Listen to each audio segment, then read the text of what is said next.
Hello, good morning, good afternoon, depending where you're at. Thank you so much for joining us today. My name is Edward Medor, and I'm a part of the strategic partnerships team here at Workies. And we are thrilled to bring you this webinar in collaboration with my friends at National Energy and SBE, Service Business Evolution.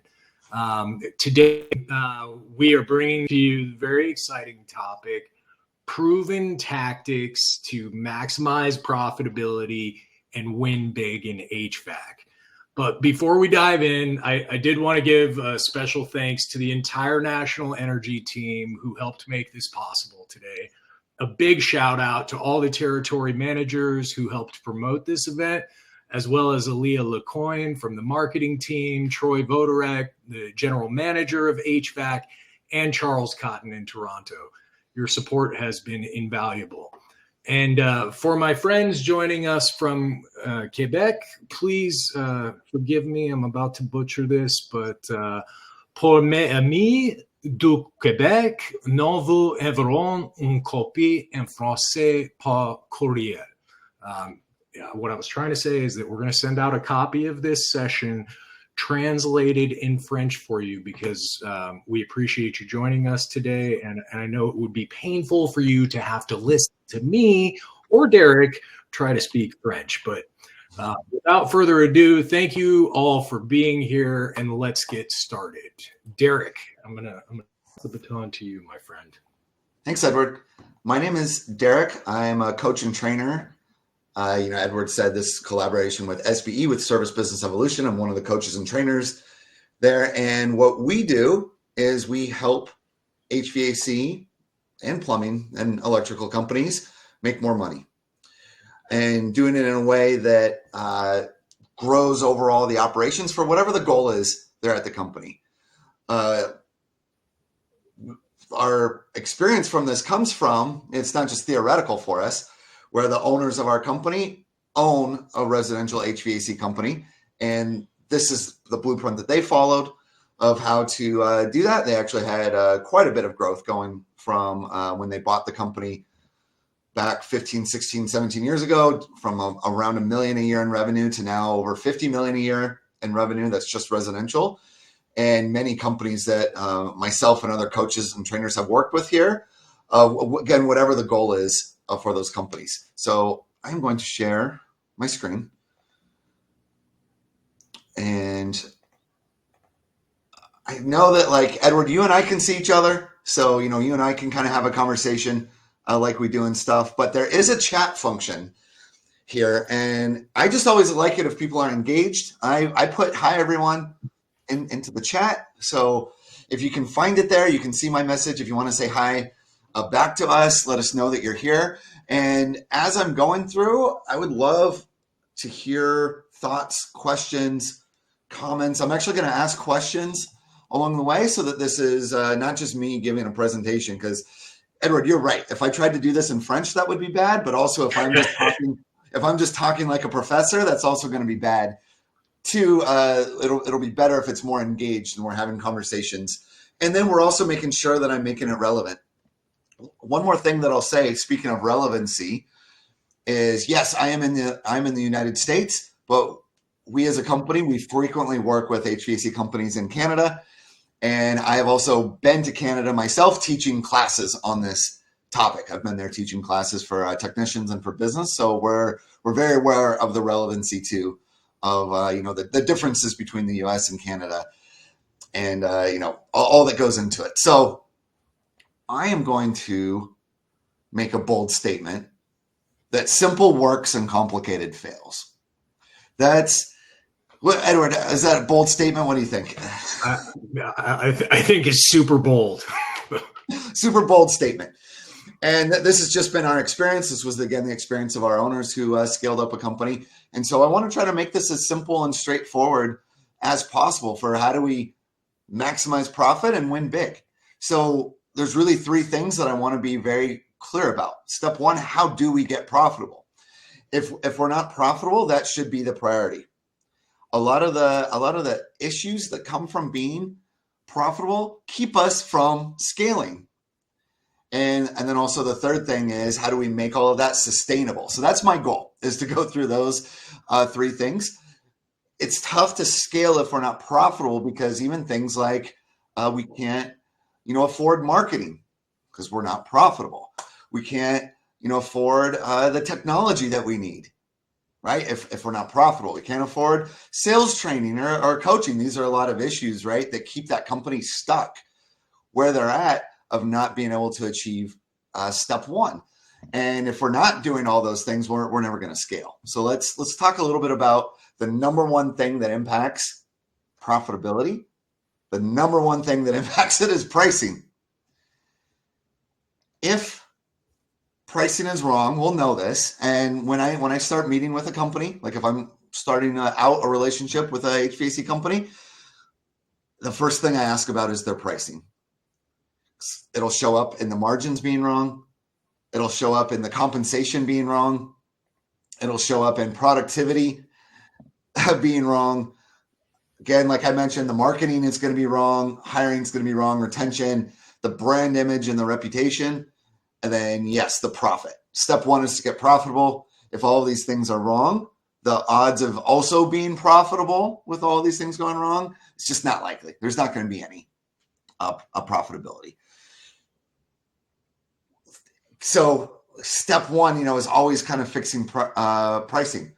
What makes for right pricing?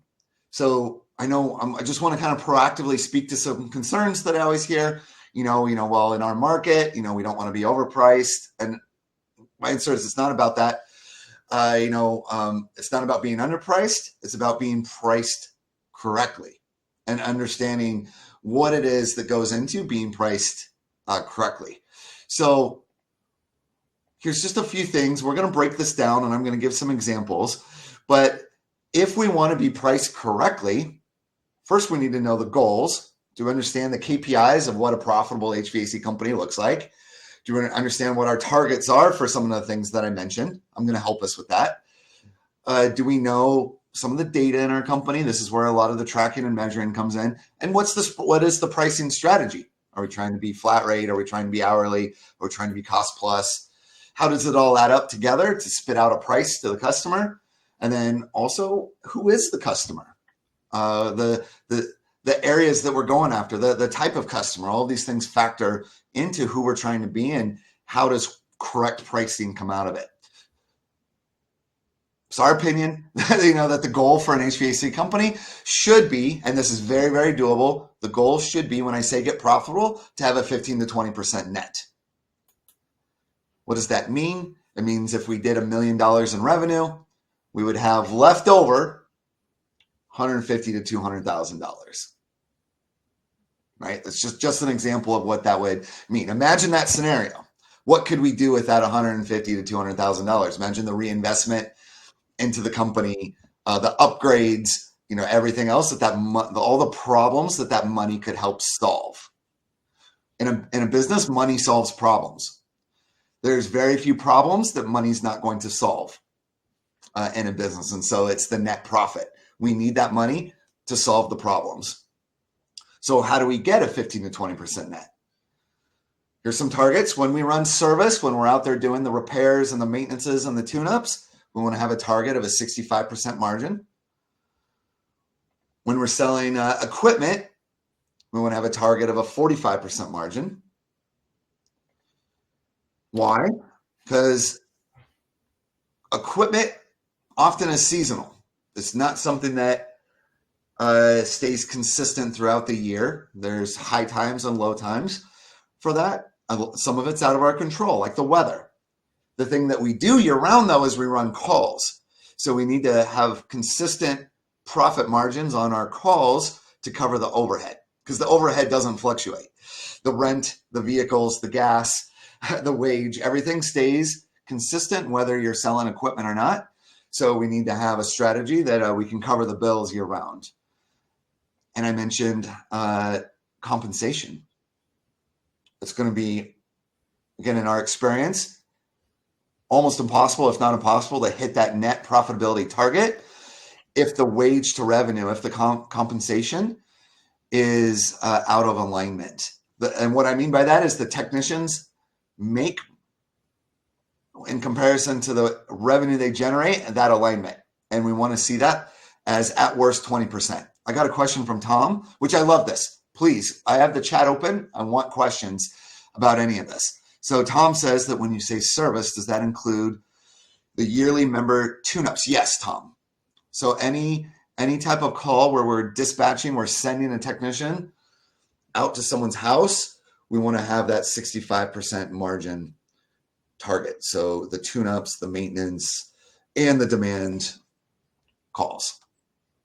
It'll fluctuate a little bit from call to call, of course, but when we look at it in its entirety, when we look at all the calls in their entirety for like whatever time period, the target is that we hit a 65% margin. This wage to revenue is what trips up a lot of companies. I mentioned the goal is that it doesn't exceed 20%. A lot of times when I'm helping a company who's not profitable, they're not making any money, we'll see that oftentimes 40, 50, 60%. The math just will never work out. It needs to be below. So for instance, for an example, if a technician wants to make $100,000 a year, how much revenue then at worst case would they need to generate to be in alignment? I chose 100,000 just because it's easy math. We would know that with 20%, they would need to generate at least $500,000 in revenue for us to be on track to be profitable as a company and to hit that 15 to 20% net. Tie that back into pricing. If we're not priced correctly, how much harder is it going to be for that technician to hit those revenue goals if we're not charging enough? Or if we're severely underpriced, it's going to be really hard for that technician to hit those revenue goals. It's not just about their sales skills. The pricing is also really important. Edward, do you think everything's tracking that I'm saying so far? Yeah, I just think maybe my mathing is off. You said $500,000, not 2 million wage to revenue, 20%. Yeah, 100,000 is 20% of 500,000. Oh, gotcha. Yep. Okay. No, that's a good question. Good clarification. Yep. So the most important part of service pricing, the very most, whatever model you're using, flat rate, cost plus, hourly, whatever the strategy is. I'm partial to the flat rate. We'll talk a little bit why, because I think it gets into the scalability of the company. But the most important part of whatever pricing model we go through is getting the billable hour correct. So I'm going to go through a little formula here on how do we know what our billable hour should be in order for it to be correct. So here's the formula, and then I'll go through an example. We want to take our highest paid tech. If we are the size of a company where as the owner, we are the tech, the main technician, then we should run this exercise based on if we were to hire a technician, what would we need to pay them? And we should set even before hiring that other technician, we should set our pricing for that future technician, because setting our pricing there will allow us to hire that tech. So even if we're a 1-person operation, this applies, or if we're a 20-person operation or a 30-person operation and everything in between. What is the highest paid tech? And then here's the formula. And I'll break this down. All right. So for an example, I got a question from Benjamin. What if we are comparing two separate HVAC companies? One is eligible for volume discounts because they're big and established. The other isn't because they're newer. How do they manage to compete? That's a lot that goes into that question, Benjamin. But I would just answer that right now that it doesn't really matter when we're setting pricing, because every company needs to be set correctly for their own company. So if we're wanting to compete with the bigger type of companies, we need to be priced correctly. If we know we're a smaller company, and other things, then that should factor into how much we're paying our technicians, right? It all has to be correct here. So for an example, if we're paying a technician $30 an hour and they're working 40 hours a week, that means we're paying them $1,200 a week.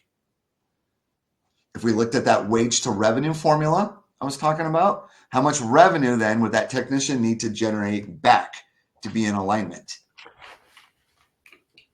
1,200, we could divide it by 0.2 to get our 20%. So that would tell us They need to be generating back $6,000 to be in alignment.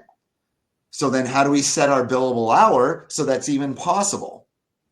Because if the billable hour doesn't get us there, then out of the gate, we've created a scenario that the math will never allow us to be profitable. So now we need to set our billable hour. So we're going to take the 6,000 and not divide it by 40, because we're not productive 40 hours a week. The technician has to drive. They have to go pick up parts. They have to do paperwork. Maybe they need to stop into the office and sit in a service department meeting. So the goal is that the technician is productive 20 hours a week, 50%. That is the productivity KPI, is that our technicians are productive. So if they're working an 8-hour day, they're productive 4 of those hours. They're billing for 4 of the hours, 50%. So we divide it by 20. That makes our billable hour $300 in this scenario. Derek, what about assurance cost? Yeah, there's going to be some other costs. All we're calculating right now is the billable hour. Okay. And so what we could do is burden that, right? So we could say that 30 is burdened. That means I've calculated insurance, taxes, benefits, everything into that hour, and I've created not only their wages, but I've burdened that hour. Just as a rule of thumb, if you just do this off of their high, whoever your highest tech is, that's going to help with that too, because the other techs aren't making 30, right? They're making less than that. So on your highest tech, you're priced correctly, but then you've got some wiggle room on your other techs. And when you average it all together, remember what I said at the start. What was my bold statement? Simple works, complicated fails. That was my bold statement of simple. So in this example, where the $30 an hour, we need a billable hour is $300. If we just fix that, it would solve so many problems. My experience is the company paying their tech $30 an hour that doesn't have any profitability has their billable hour set probably around 120 or 140. That's my experience of what I see. And so the math is just never going to work.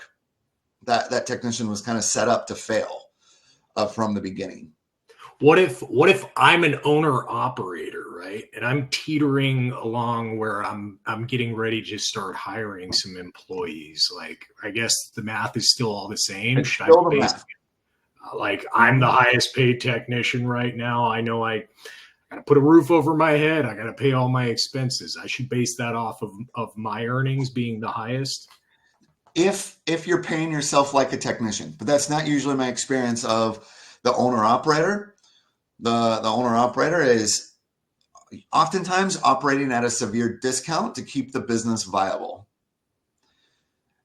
And they're doing that to not, because they can't afford to pay a technician. That's just usually my experience. So they need to set this to where if they were to hire a technician tomorrow, what would they need to pay? What would the market rate be that they would need to pay for that tech? Or in the rare scenario that they are paying themselves like a technician, yes, they should set it to where they need to pay themselves. It's just that's not usually my experience. Gotcha.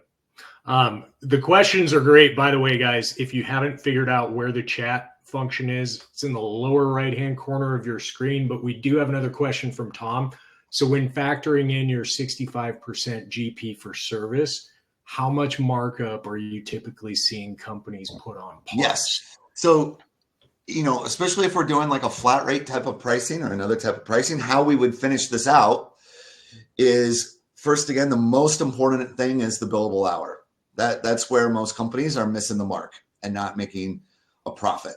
So then what else goes into the call, right? Like what Tom is asking about, obviously we've got parts. We would take whatever parts were going into that particular job, whatever motors or, capacitors or, things that we're directly purchasing and putting a 45% margin on top of that. So when we have the billable hours set correctly and we have the margin correctly put on the parts and material, that should give us our 65% gross profit margin on our service calls. It's usually, in my experience, again, it's usually not the markup on the parts that's keeping us from being profitable on service calls and tune-ups, it's the billable hour. And that oftentimes being, like I said, just never set up to never work. The math will never work. And so then what companies do, they feel that it's not working. And so you know how they try to solve it, Edward? They try to solve it by running more calls. So then it's like, well, if we just ran a few more calls, we would make it up. But the problem is, if it's never set up to work, at running more calls just exasperates it, and we don't find that working. We need to be set correctly on every call that we run.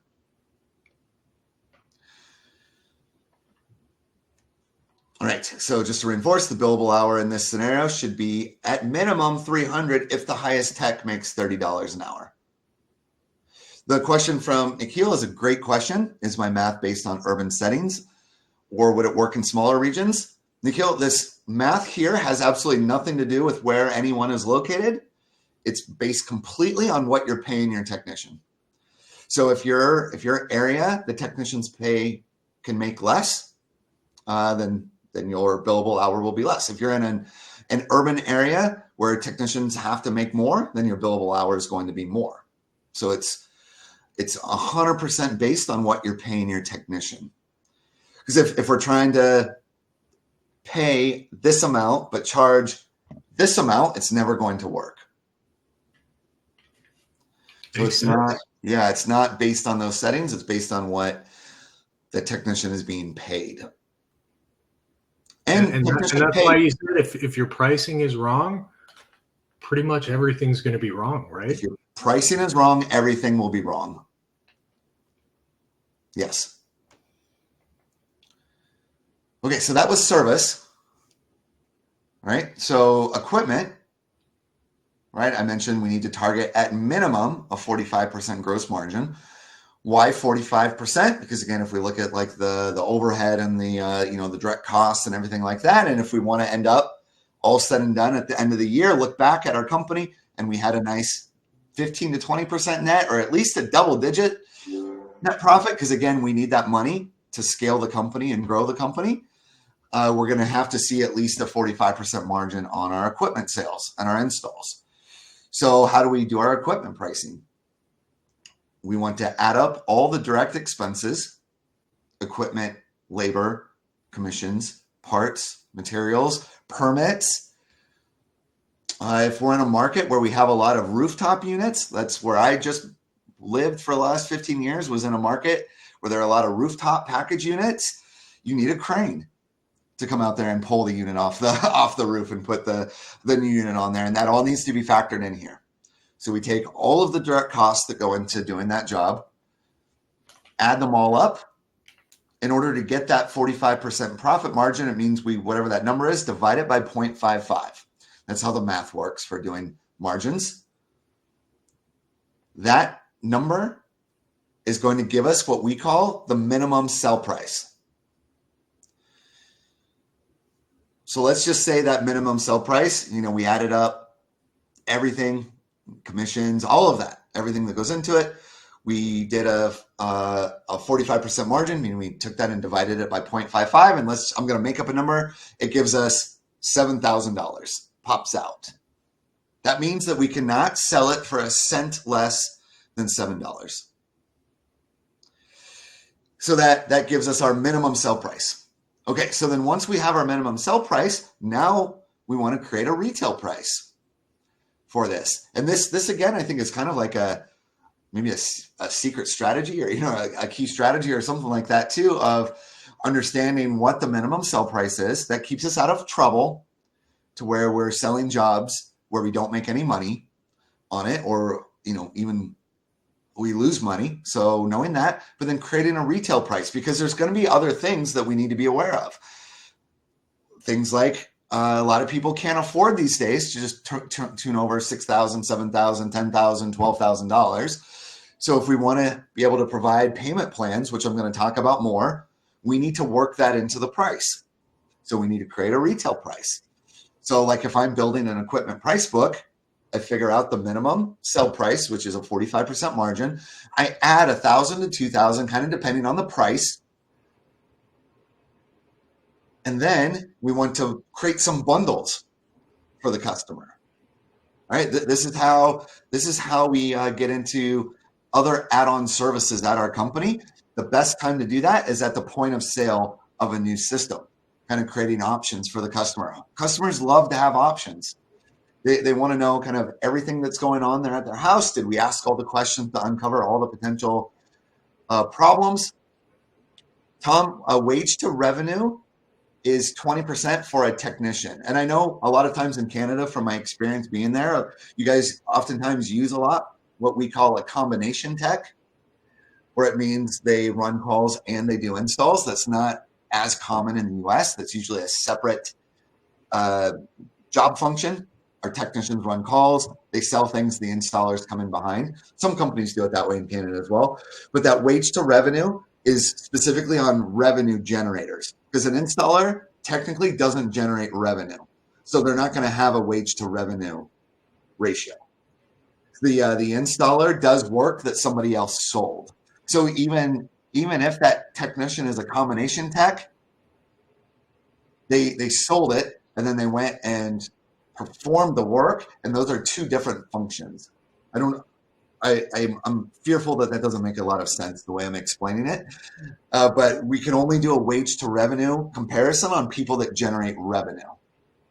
So that's why that wage to revenue doesn't quite work on the install. Yes, Tom, you got it. That showed me that you got it from my answer you said there. Yes. Yep, it's just the wage to revenue is just on revenue generating functions, right? Installing is fulfilling the promise. Okay, so bundling. And Derek, Yeah. I'm sorry, I have to say this. I just felt like it was calling me. There's time for a shameless plug here. Okay, it's the shameless plug moment. Please. So you're talking about how this presents at the time of sale, right? This perfect opportunity to throw in some bundles, create some additional revenue opportunities. Maybe you need smart thermostats, indoor air quality, whatever the case might be. Now, shameless plug, if you had a platform like Workies where you could present a good, better, best option, this stuff's already plugged in for you. You could say, hey, look at this on the silver plan, the gold plan, the platinum plan, and boom, it's right there in front of you. Work smarter, not harder. Simple works, complicated fails. That's right. Yes, let the tools do the work for you. 100%. Edward, and it's just my experience that technicians who have price books pre-built into a software platform sell more because they make it easier. They sell higher end things, they have higher average tickets, and they have a higher level of customer satisfaction because the homeowner feels like they were more thorough and gave them options depending on the level of problem the homeowner wanted to solve. It wasn't just a one solution fits all type of approach. It was very individual to that homeowner. Yeah, and Edward, exactly. We want to create packages that include things like maintenance agreements, protection plans, duct cleaning, system cleanings, again, kind of depending on our company and the systems that we offer, the services that we offer. Bundle it in. When the homeowner is at that point of needing to make a new system purchase, whether it's a furnace, or it's an AC, or they're ready to, kind of do both in the home, that is when they're most ready to solve all the problems. So putting kind of all that together for them, IAQ products, air cleaners, UV lights, smart thermostats, humidifiers, dehumidifiers, carbon monoxide detectors, all of those things, bundle them into options for the homeowner. And then, because you might be saying, well, now we're just going to make this so expensive that we're going to get laughed out of the house. I understand that reaction, but at the same time, we're going to make it easy for the homeowner to pay for it by also giving them options on how to pay for it. And everything else that the homeowner is doing in their life is usually based around a monthly payment. So we don't want to be the anomaly for them. The only service or thing that they interact with where they don't have the ability to make a monthly payment, make it easy for them to pay. too, by letting them split it up into monthly payments. So then you can look at it, let's say that what they want is roughly $12,000 worth of work. That includes the new furnace, that includes the thermostat, that includes some maintenance, that includes the protection plan, that includes maybe some duct cleaning, whatever that is. And they have an option to take care of it all for $200 a month, $250 a month, $300 a month. This is in the budget of what most people are willing and able to pay, if they feel like it's solving that level of pain for them and kind of taking care of things so that they're going to be set up for peace of mind and things like that with this new system, right? So examples of bundles we could put together, the 10-year peace of mind plan, the worry-free plan, the ultimate home system protection plan, the ultimate home comfort plan. These could be different type of bundles depending on what problems we're trying to solve. So the ultimate home comfort, maybe that targets more how the homeowner feels in their home with the thermostat and the ability to control it from their phone and the humidifier and things like that. And it's all about their comfort because that's what's most important to that homeowner. Maybe if fears and concerns are more important, then maybe it's something like a worry-free where now it's got the maintenance in there that you're going to come out and take care of it and make sure everything's working. It's got the protection. It's got the warranties built in there because that's what that homeowner values, right? And that, again, that's why we don't want one size fits all. We want options for them and having a good sales process that uncovers which one is going to be more appealing to that homeowner. I'm going to make another bold statement, Edward. Selling payments is a skill. So I can get behind that. So I will hear this from, I teach a lot of technician classes. I teach a lot of sales classes. So I interact with probably, 1,000 HVAC technicians and plumbers a year. I will get pushback like, no, I always offer financing. And everyone says no. Okay. I'm sure that's maybe the experience, but this is a skill. And in my experience, the technicians and the salespeople who do the best have wage to revenues of 8 to 9 to 10%. They're selling $1 million, $2 million, $3 million in revenue. Will tell me that around 75 to 90% of the time, their customers take the payment plan. That tells me it's a skill. The technicians that I know that are the most trained, the most coached, have the best process. And because it's things like this, it's even just how to bring it up. Because if I'm there in the home and I show the homeowner a big old price that gives them sticker shock, and the homeowner has a whole reaction to that, and then I'm like, well, I guess if you want, we do have financing. It's never going to work. That doesn't sound very confident, man. No, and it's not very confident. It's not very empathetic. It's not very helpful. Versus before we ever get there, we're using empathy and we're asking a lot of questions and we're understanding the homeowner's fears and their concerns and their anxiety and their worries and all that, and we've got a good sense on it. And I can maybe say, Edward, I'm gonna grab the price book and I'm gonna give you some prices, just like you want to see some options. But I'm just curious, Edward. I know that anytime a homeowner has to do this, it's not because they want to, and it's a big project. Was this something that, Edward, that you were marking your calendar for and saving up for, and ready and excited about needing to? Today's the day I replaced my furnace. No, I didn't think that was going to happen. I absolutely. Yeah, no. Oh, no. Most people are. And homeowner, if it happened at my house, I would be in the same spot. So something that's really, cool, I think, that our company offers is the ability to make a monthly payment. And even there's a lot of options where you don't even need to worry about it today. Your first payment won't even be until next month. Edward, if I could show you how to, get all of this, everything that you want in that manner, would that be something you're interested in? Absolutely. Who would say no to that? Right. And it's all because of how I brought it up and how I approached the topic. maybe they end up wanting to pay in full or, other things, but I approached it in an empathetic, helpful manner first, right? Because it's a skill, right? And And so you this know is what? where, You know what else I'll add to that, Derek? A lot of the times, if let's say you give your guy a tablet that he can present these options to the yes, customer, make it right? easy. And so he's got, here are the three different packages I've put together for you based on what you have said is important to you, right? But now, Derek, you're staring at, with approved credit as low as X, which looks a whole heck of a lot less, Yes, threatening than it's going to cost you 15,000 Canadian dollars today, Derek. Like, yes. No, and the reality is equipment is going to keep going up in price, especially, here in the US. There's a lot of regulations. I'm just giving an example of things that can happen. There's a lot of regulations here in the US taking place January 1st of 2025 that is going, changing the refrigeration and changing the global warming potential, the GWP rating.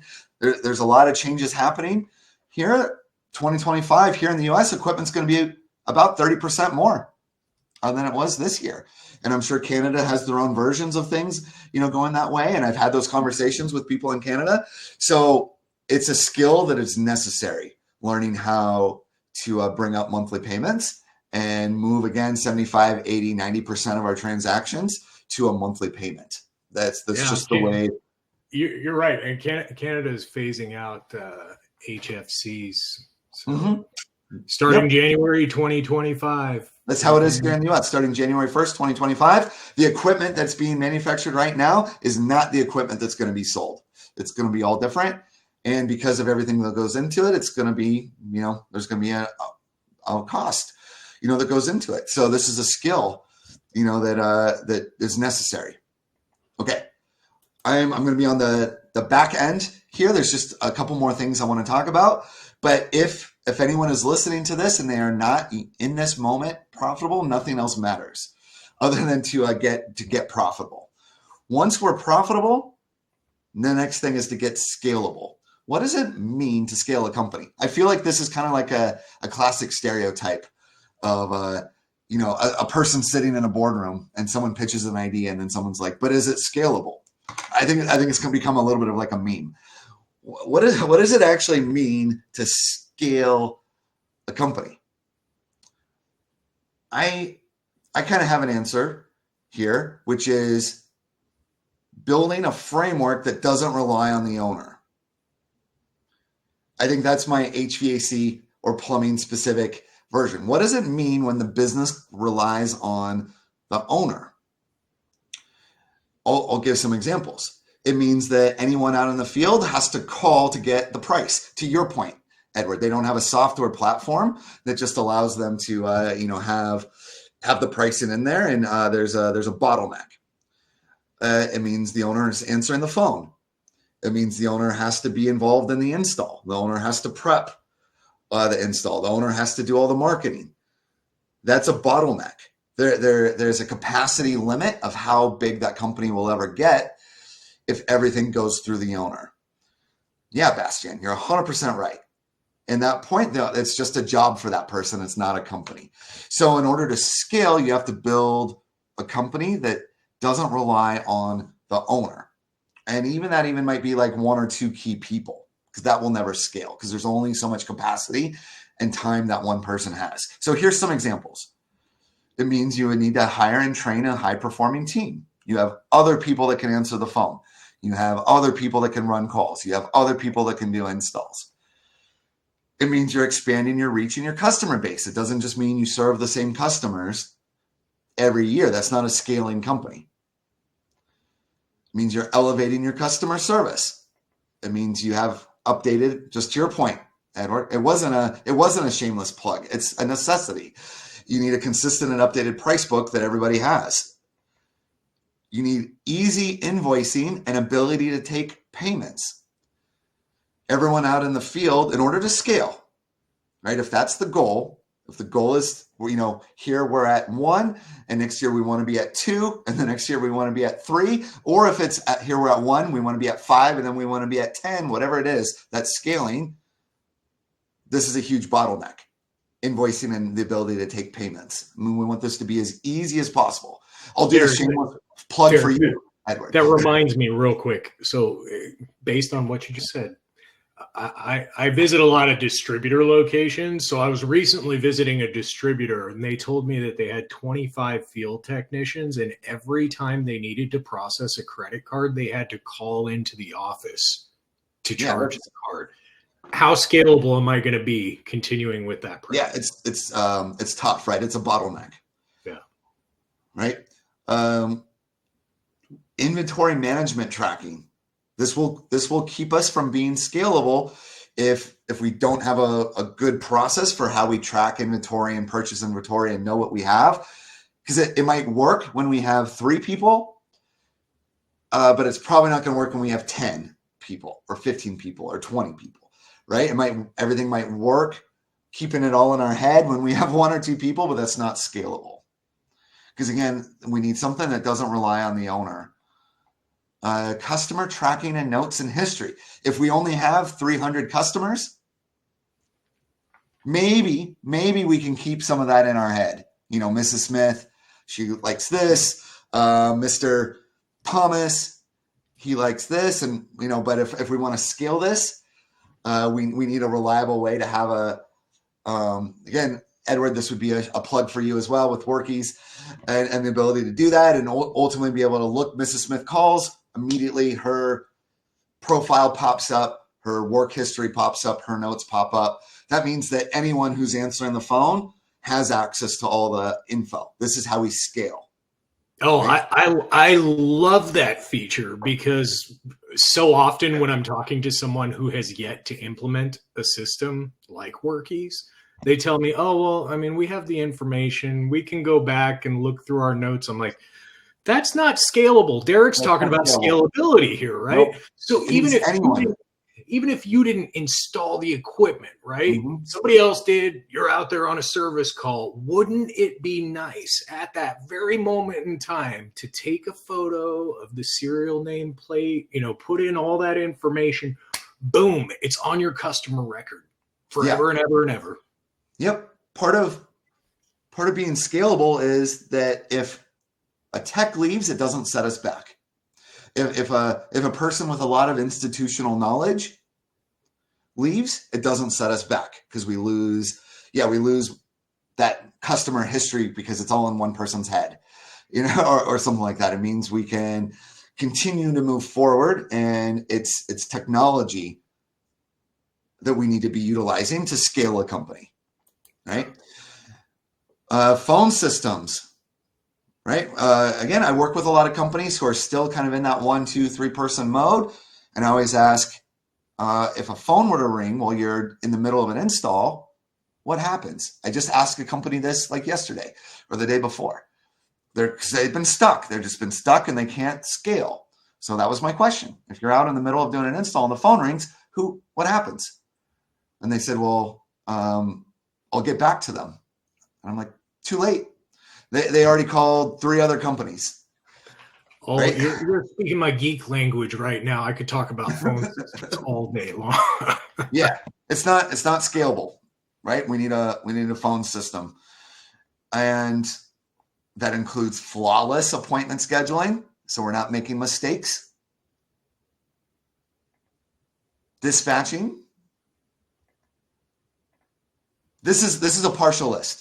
These were just the ones that I brainstormed when I was sitting here building the slide. This is a partial list. But all of these come back to this idea of a framework that doesn't rely on the owner. I'm sure in the chat, I'm sure you guys could give me more too, right? Things that you wish weren't on your plate as the owner. I'm sure, Edward, in your experience with talking to companies. You got to have a way to flawlessly and accurately track service agreements that you're selling. Yes.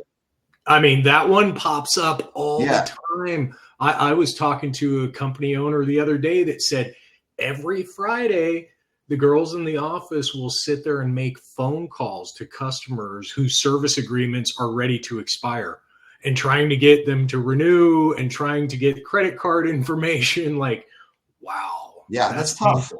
That's That's painful. tough to scale because now we're limited to the call capacity of 1 or 2 people, right? That doesn't help us scale. Okay. What is the most important action that we can do to scale a company? Edward, we have a knack for kind of being on the same wavelength with each other. Always, It's like, right? I get you, man. You get me. I get I you. know. We're usually on the same wavelength. The number one action that we can take to scale an HVAC company is to sell maintenance agreements. I'm going to tell us why. Okay. But most companies struggle to sell them. And here's the 3 keys to selling a maintenance. Do we even believe in them? Do our technicians believe in them? Do we understand how they're so vital for scaling a company and how it builds what we call a pipeline as a tech? Again, I'm going to get into a little bit more on the why on a different slide. Are the technicians and the people selling them incentivized and consistently coached on how to do it? Just like selling payments is a skill, selling maintenance agreements is a skill.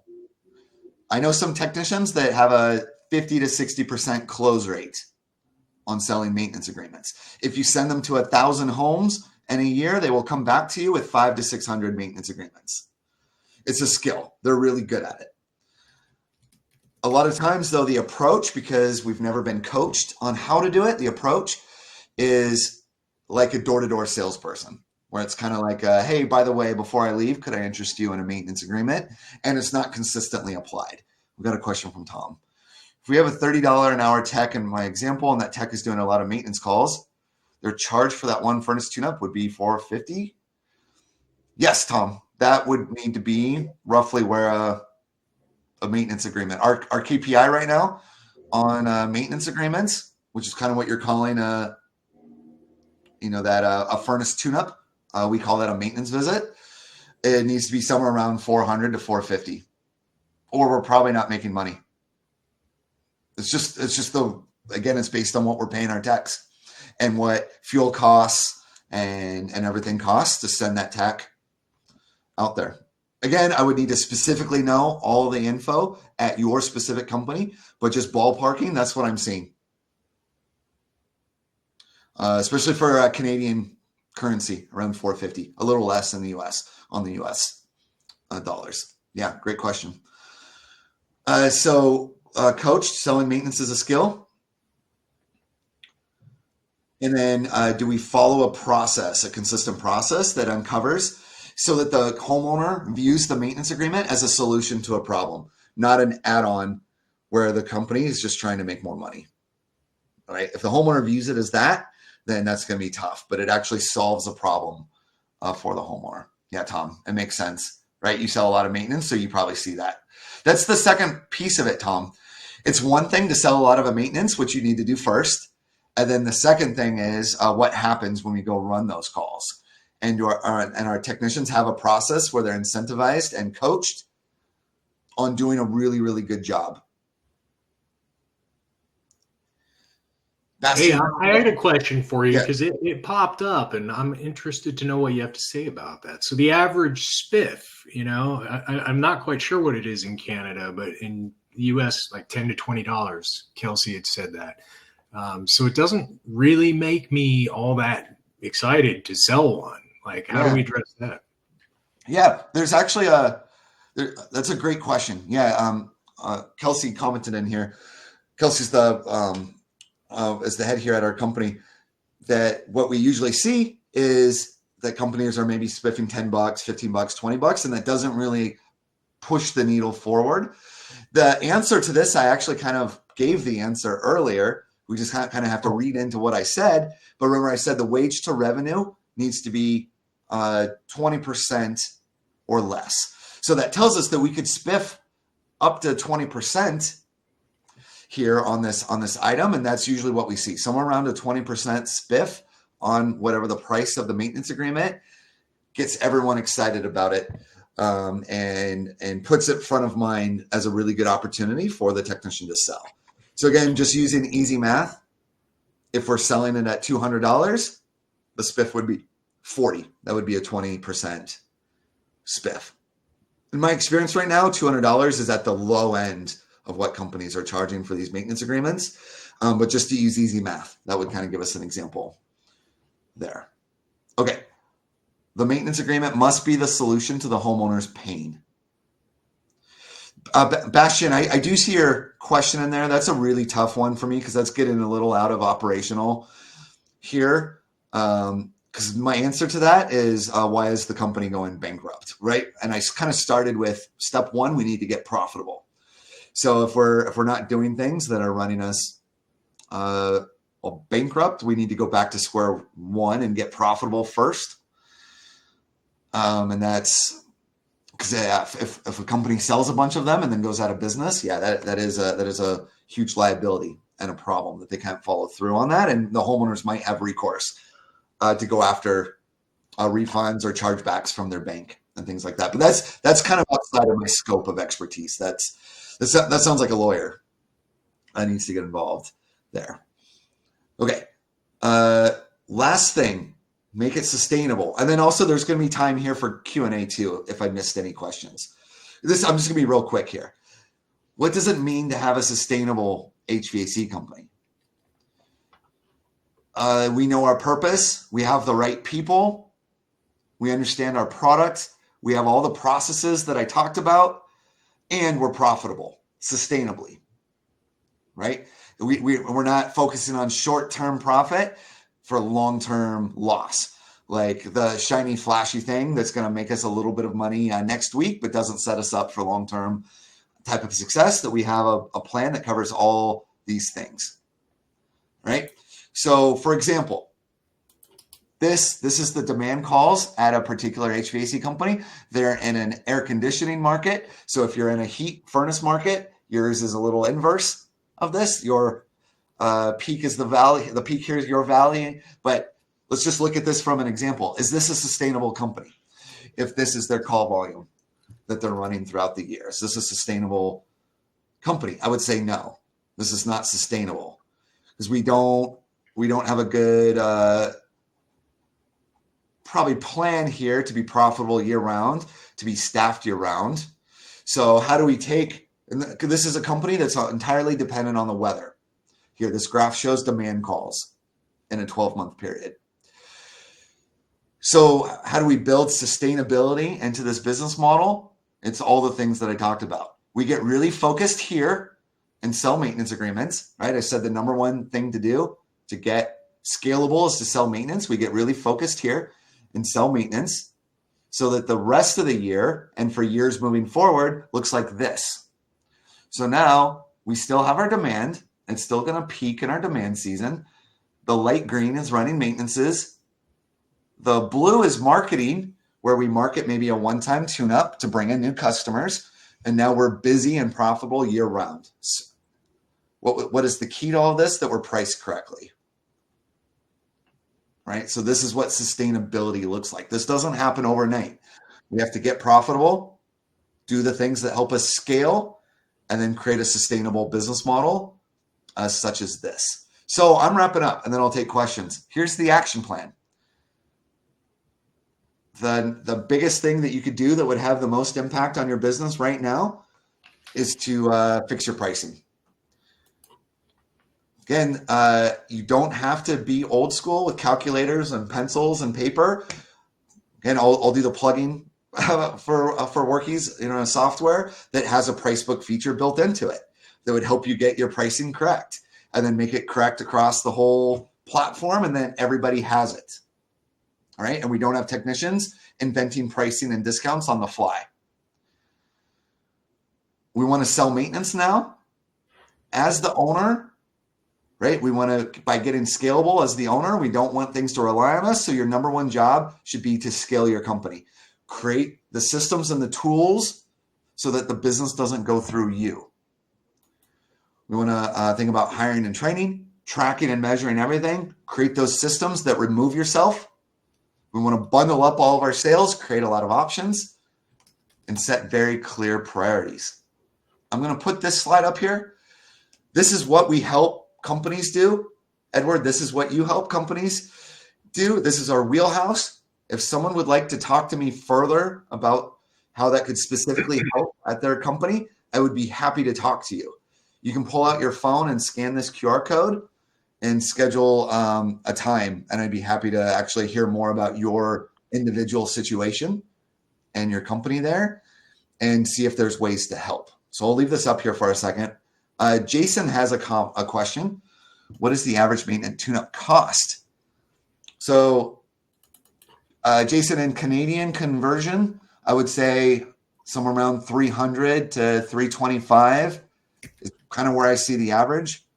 Right now, that typically includes 2 visits a year, and it's going to include some features and benefits, like discounts for being a VIP customer, some VIP priority access. Like if it suddenly gets super cold and everyone has problems, it's going to give them priority access that you're going to visit them first. So there's going to be some features and benefits.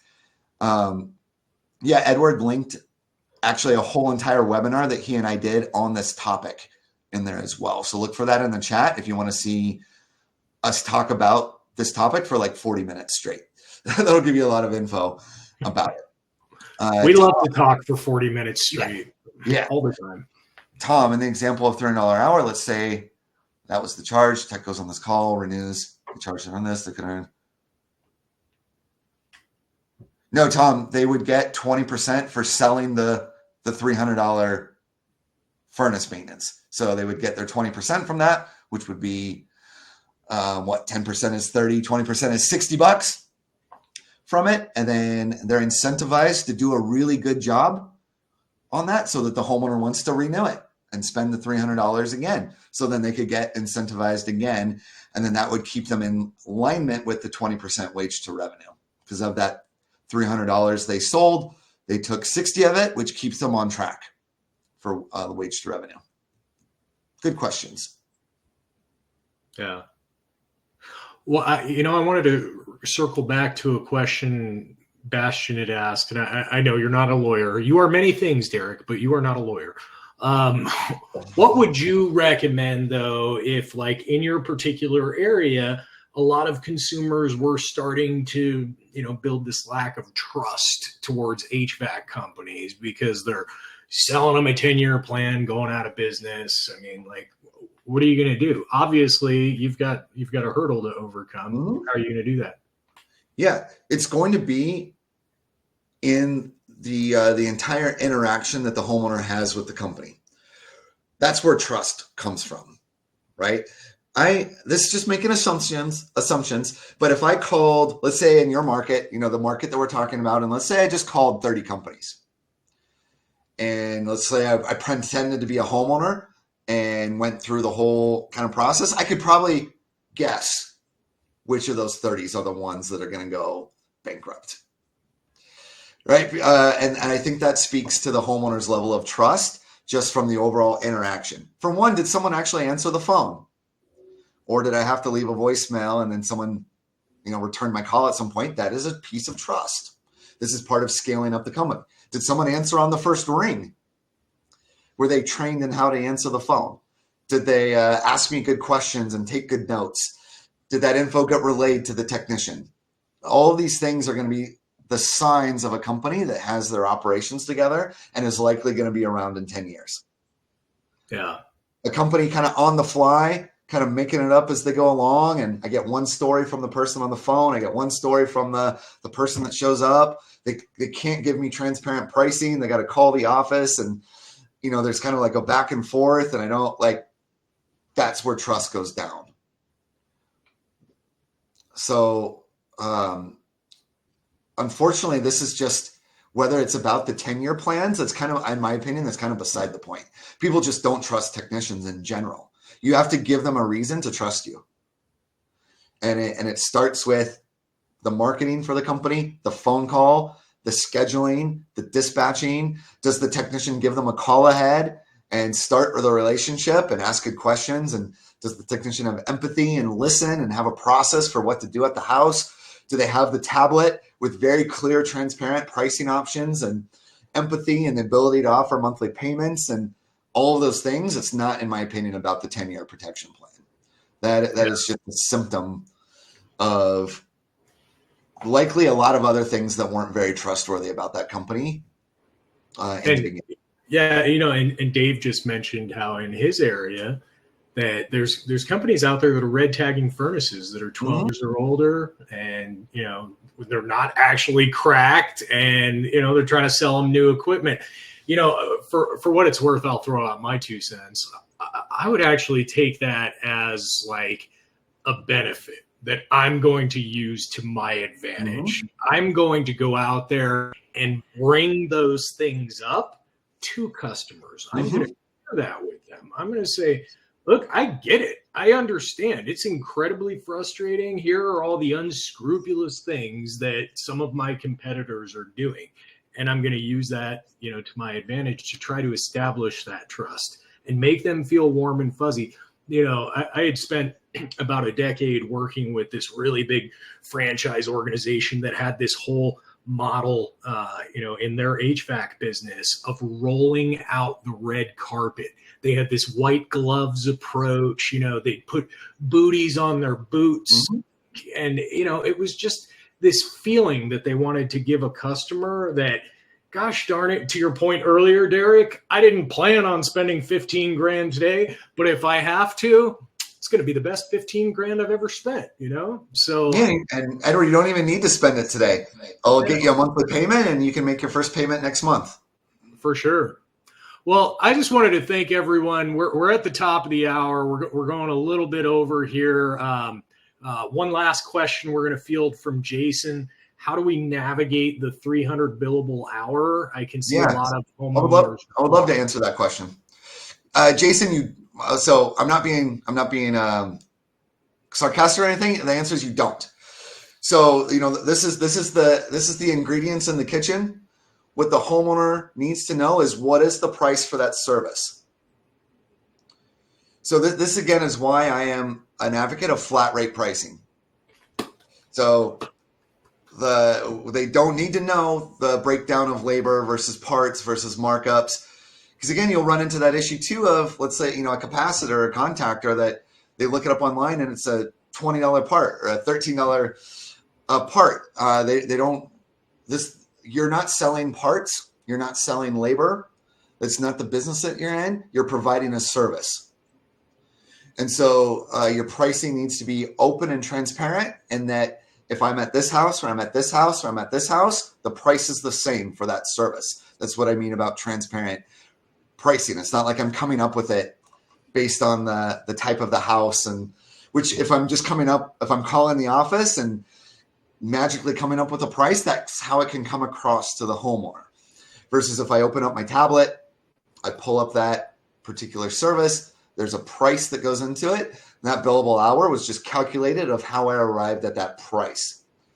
And then all of the things that Edward talked about, building trust, elevating customer experience, they're paying for that entire service, not the labor rate, the part rate, the markup rate. I have to tell you, I'm going to leave it with this, and then we're going to let you guys get back to making money today, okay? But so true.